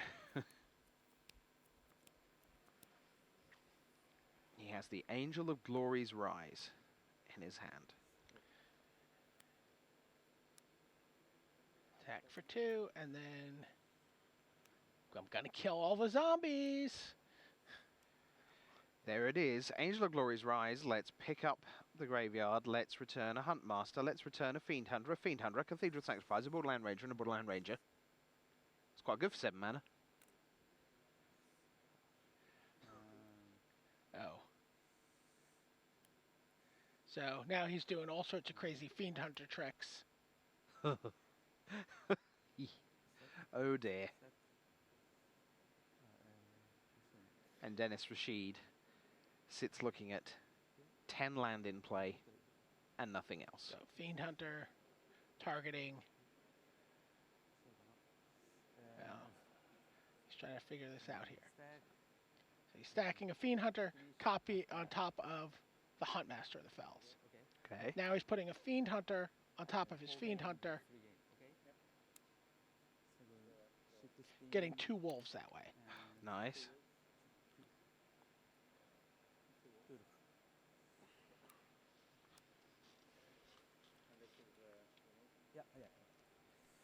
Bruce, as we head across to table B for the last match of the So what quarterfinals, does... let's have the top Japanese graphic, please. Go. Dennis Rasheed extends the hand. Can Yukihiro, Regal Reanimator? Is that what we finally decided upon? Re-Glory Animator. Well, that was just an astonishing turn, wasn't it? I mean, Angel of Glory's Rise well and truly gets the job done. So, Ken Yukihiro advances to the semi-finals of Pro Tour Avacyn Restored. There is one match left, and it is Vidaris Vidaris of Lithuania against Naoki Shimizu of Japan. That is where we're heading next. Let's see if we can take a look, though, at the top Japanese players at this event, because it seems to me, BDM, that the Japanese, they've been in the doldrums a little in recent times, but I think this is a really strong set of results. You've got Yukihiro and Shimizu in the top 8. You had Mamoru Nagai in the top 8, of course, last time around. Yasuoka, once again, another top 16 for Yasuoka. Yeah. Didn't we? And didn't we call this as he was going adrift during the draft rounds? Yeah, and I spoke to him in the lobby of the hotel last night, and you know, sort of congratulations on constructed. And then he grunted at you. Learn to draft, and he's like, "Oh, so bad draft." I'm like, "Yeah, you really are." Yes, you are. Yes, 2 and 4. Pack it in. You're certainly not as good at draft as you are at constructed.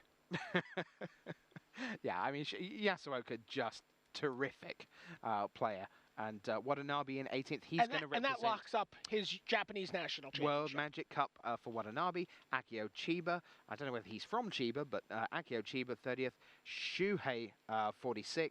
And then Ryuto Endo in 56th. And of course, it's European Pro Tour. Not a ton of Japanese players here. Someone like Chikara Nakajima, for example, didn't make the trip. I think this is a stepping stone in a kind of... New, I wouldn't go as far as new wave, but I think it's a stepping stone in the Japanese Magic story.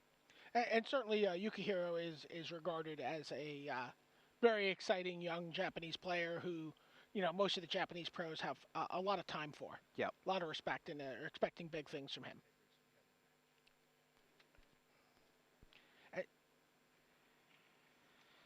So, there you see, on the left, Vidaris Vidaris, on the right, Naoki Shimizu. They've been waiting for their clincher for our Salvadorian friends and many others around the world. And Vidaris will open on a forest. Shimizu, Evolving Wilds. This is Spirits for Vidaris, Naya for Shimizu. So Vidaris is playing the same deck we saw John play in his quarterfinal loss against Alexander Hayne. So Shimizu shuffles up from his Evolving Wilds. We'll add in, comes next.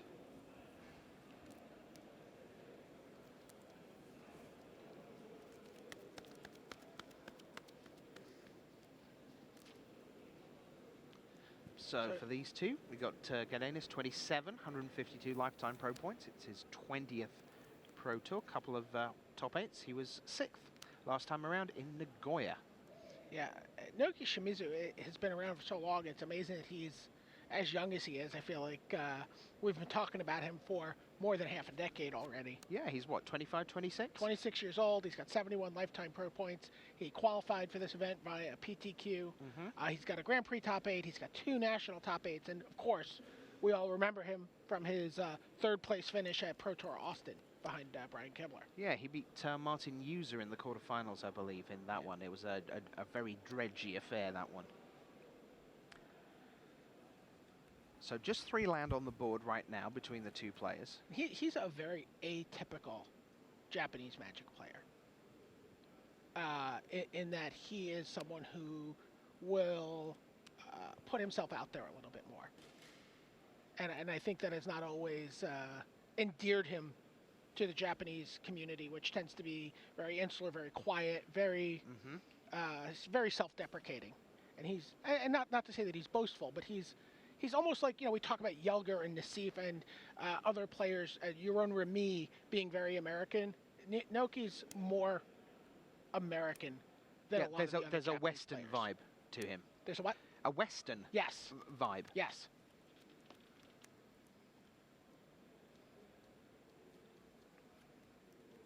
And of course, part of that is cultural. He speaks English. He's very aware of the coverage world of Magic. Yeah.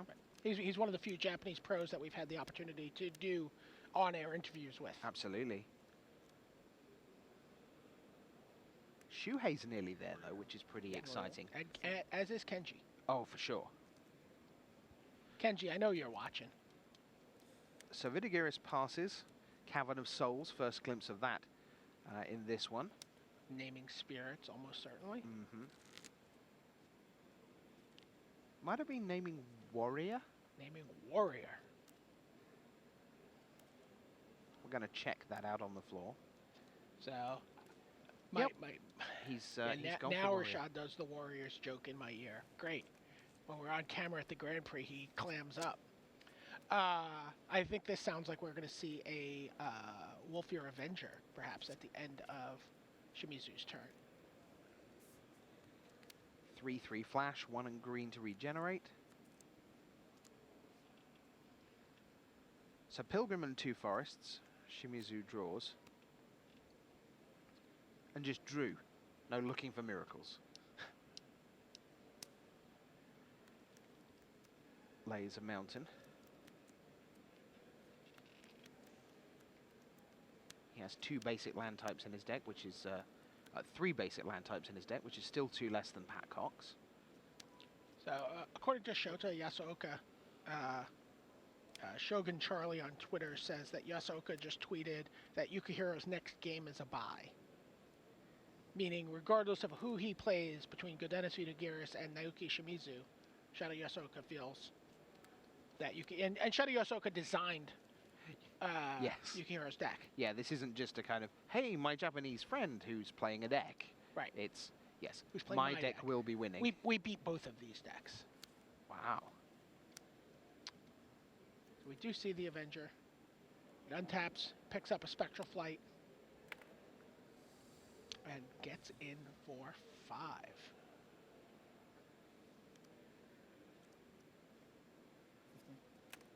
This is a format where little monsters get a lot bigger very quickly.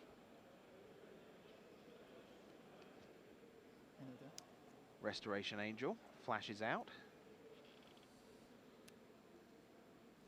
Shimizu takes a look.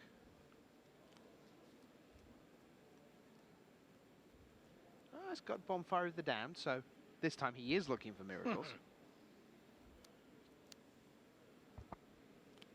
It's a Scorned Villager, part of the Little Red Riding Hood setup through the last year. Like Lamholt Elder. Grandma, what large teeth you have.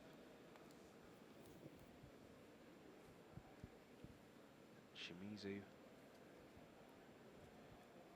Restoration Angel currently pretty outmanned.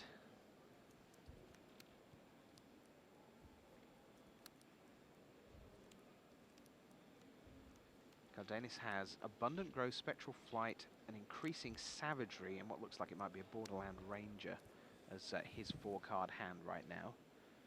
Shimizu got Pillar of Flame, and that's going to reach out and exile the Avacyn's Pilgrim. And Shimizu will attack. Restoration Angel and Avacyn's Pilgrim go in, and then Scorned Villager comes out. Transforms into Moonscarred Werewolf.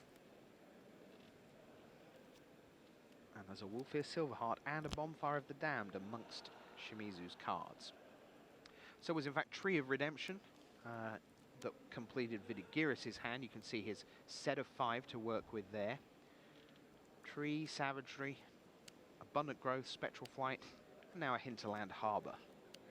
Heard players talking about Savage Trees last night as a sideboard strategy.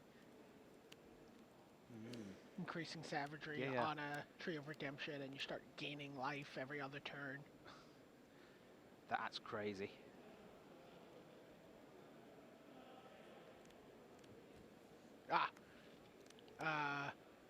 Sorry, a correction from Shogun Charlie. Said Yasuoka apparently thought Shimizu had won his match. So it might not hold for go. But he feels like his deck is very favorable against Naya. Yeah, but here's the thing. If Shimizu wins this one, he's just got out of a different match that was, you don't really have a chance in this one. Right. Yeah. That's why we play them out. So 3 of our 4 semi-finalists are known. Alexander Hayne over John Finkel, 3-2. What a great match. It was tremendous. Josh Cho, 3-0 over Thomas Holtzinger. Sorry, Austrian fans, we just didn't get a chance to get to you. Too quick, too brutal. Spectral Flight number 2 goes down on the Avenger. Ukah Hero, 3-2 over Dennis Rasheed. And now, who will join them in the final 4? Huntmaster of the Fells, there's a Wolfear Silverheart for Shimizu. See the Avacyn sleeves. Picks away at them. 16-8 down. Staring down 7 damage. Flying. Has to know that it could be 11 damage. Should Good Dennis untap and play a Wolfear Silverheart. That said, with Wolfear Silverheart of his own, he can make the Restoration Angel a 7-8 against a 7-7.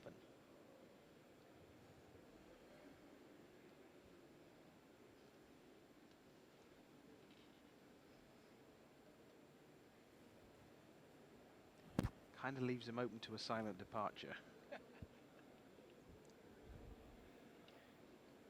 Yeah, Silent Departure was a card we did not see from a lot of other teams in this event.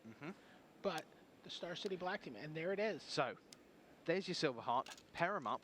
You've got a 7-7. I've got a 7-8. Now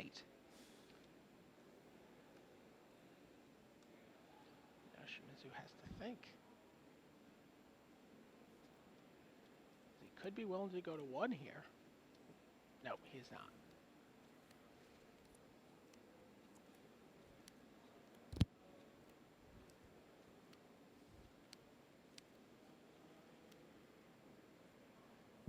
Good Dennis draws for his turn.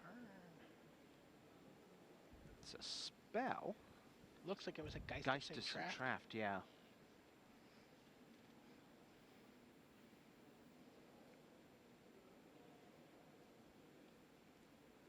Two enchant creatures on the board. Turning an Angry Avenger into a pretty mighty flying machine. And yet, there's a Restoration Angel that's even bigger on the other side. When you looked at the set,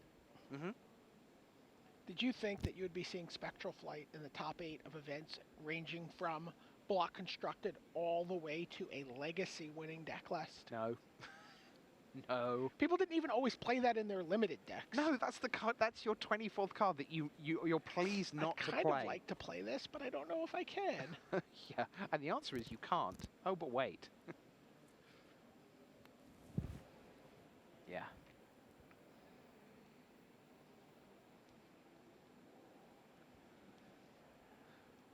Known unknowns, as we said in the preview.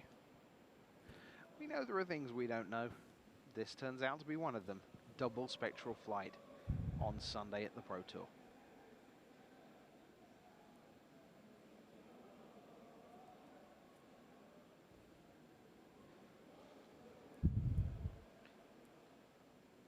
Good Dennis's hand has all the answers, just doesn't have all the mana.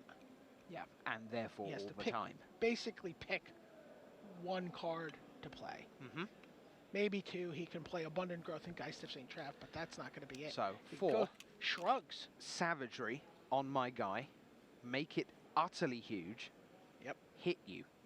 I am attacking you for almost double your life total. Yeah.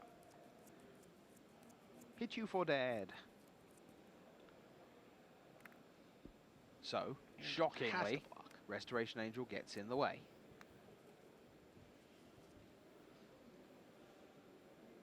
So Shimizu untaps. The phrase all in seems to apply to what's on the left-hand side of the table. Shimizu has Scorned Villager. Thinks about what he needs to draw. Look at him. Before he draws it, he's thinking about it. He's like, what is it going to be? Well, he looks... It's a land. It's a clifftop retreat. So now, does he have anything in hand that can save him? He's got a Bonfire of the Damned in hand. He's got a Wolfir Avenger. Clifftop Retreat. Obviously not. Vidaris is up on 16. There is not 16 damage on the table, even paired. Silverheart is 8. There is no Gisela to double it up. Huntmaster, Wolfir. What was his best case scenario? A bonfire for 3, play, yeah, that would, even that doesn't do it. Play a creature, soulbind, attack for 8, that's 11 damage. He's dropped his cards on the table. I think we may be pretty close to a handshake. I think that's the inevitable conclusion to this thought process, but he's going to make sure. So he lays that clifftop retreat. Maybe Godanis will forget to attack. Just saying. He can go to 10. With his Huntmaster. Right. So this Scorned Villager, pair them up.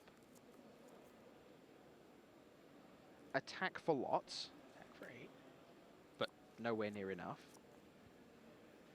So it's 8 apiece. So Shimizu is basically bluffing Restoration Angel here. Yeah, so he just passes the He turn. says, I have a Restoration Angel, can you afford to attack me? But bluffs only happen when there's a reason to think, well, okay, maybe he's got that. What if he does? But what do you do instead if you're... I mean, if you're it's his Godanis? only play, Sure. to be fair. We've seen his hand. Yeah, yeah. So, but if you're Vidaris, is there a reason that you would not attack because you think that? Well, because if he has a Restoration Angel, then you're just dead. So he... Okay, Abundant Growth.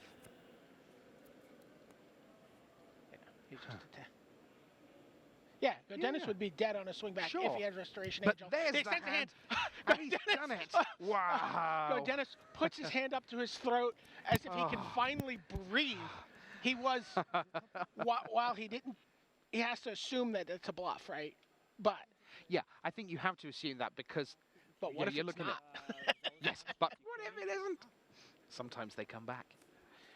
No restoration angel for Naoki Shimizu, and congratulations to him for putting up such a terrific fight, because that was not a game that was meant to leave us with a feature match area looking like that, where only Shimizu and Vidaris were left.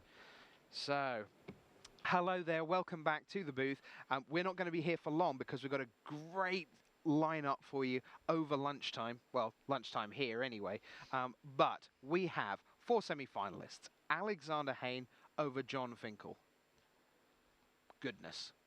Josh Cho over Thomas Holtzinger, 3-0. Apparently very comfortable. Yeah, don't even know what happened over there, right? It was just no, like bam, bam, bam. Yep. We're still sort of shuffling for game 2, and that match is over. All very quick. And then Yukihiro Rasheed, 3-2 Yukihiro. Good game, but by the time we got to game 5, it looked like Rasheed was struggling, as you scripted out for us, BDM, the play where he would get to go nice and quick into Silverblade Paladin on 3, and round about turn 5 it was 2019, and it was a good long game, but it was Yukihiro's to lose and he didn't. So Yukihiro took that one, and then Vidaris Vidaris takes it. So that is your semi-final. In fact, we can take a look at the bracket the way it all panned out for you on screen. And what I guess the highlight has to be for you, has to be Hayne against Finle. Just a tremendous match of someone incredibly famous up against a deck that may become infamous. There you see the bracket. How did Hayne do it? 3-2. Yeah. 3-2, 3-2, 3-2, 3-0. He just entreated the angels, ultimately. Yeah. But he also had a feeling of dread. He's absolutely both ends of the spectrum, right? And temporal mastery. I mean, we saw temporal mastery in game 4. Just be amazing. He miracled it. He played it for the fair casting cost. Take a look at your 4 semifinalists. You see Josh Cho's beaming face. It's my first Pro Tour, and I am in the top 4. I'm going up against Alexander Hayne, also with the huge smile. Yeah. Rookie of the year. With good the reason. The Canadian national champion. Yep. First time Pro Tour top 8 competitor, Alexander Hayne. Ken Yukihiro, protege of Shoto Yasuoka. You're going to hear a lot more about these semi-finals. We've got a ton of great stuff coming through you over lunchtime. We've got the company of Mr. Marshall Sutcliffe. We've got Sheldon Menery over there. We've got Zach Hill. I know we've got a ton of stuff to talk about. I know Mark Rosewater's been having a hand in some things to talk about over the lunch break. So it's going to be a little shorter than usual. If you're a Pro Tour regular with us, you know that we're often here for the best part of an hour over lunch. It's going to be a little shorter than that. So probably round about 35, 40 minutes, something like that. And then we'll be back for the semi-finals. So I can tell you that Studio B is ready at the news desk to take you through the lunch break. We'll see you again for the semi-finals of Pro Tour Avacyn Restored.